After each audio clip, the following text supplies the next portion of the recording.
Hello, we're here at Helitech International 2016, where we've been producing the show daily all week here in Amsterdam.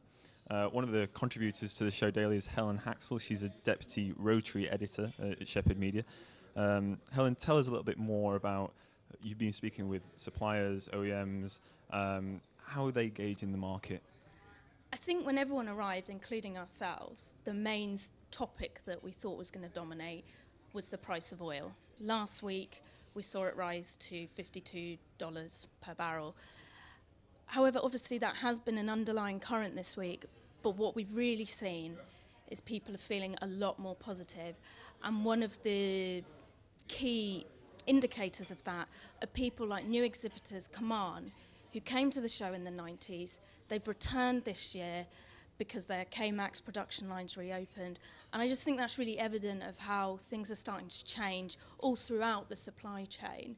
And obviously we've got the big names here. We've got Bell, we've got Airbus, we've got Leonardo helicopters who have had a really good show. And I just think that just speaking to people like PAL Aerospace, Lord Corporation, everyone feels like it's been a good show. Yeah, I think one reflection of that might be the orders that were announced here. Leonardo helicopters, in particular, having a good show with their AW169 platform.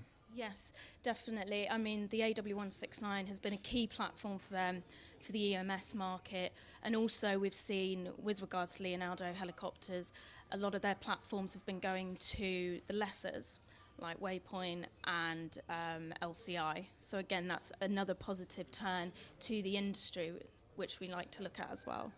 Yeah, so that's the economic trends, but there's things that remain constant throughout economic cycles, and that's things like safety. And you've heard some things on safety this week.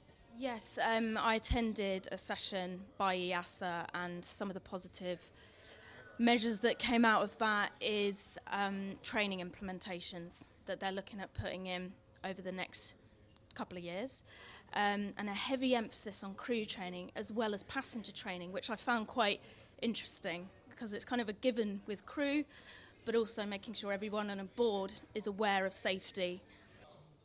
So we're here at the end of the show now. Now the OEMs, the suppliers, the operators, they're going to be looking forward into 2017 up until the point of the next Helitech International.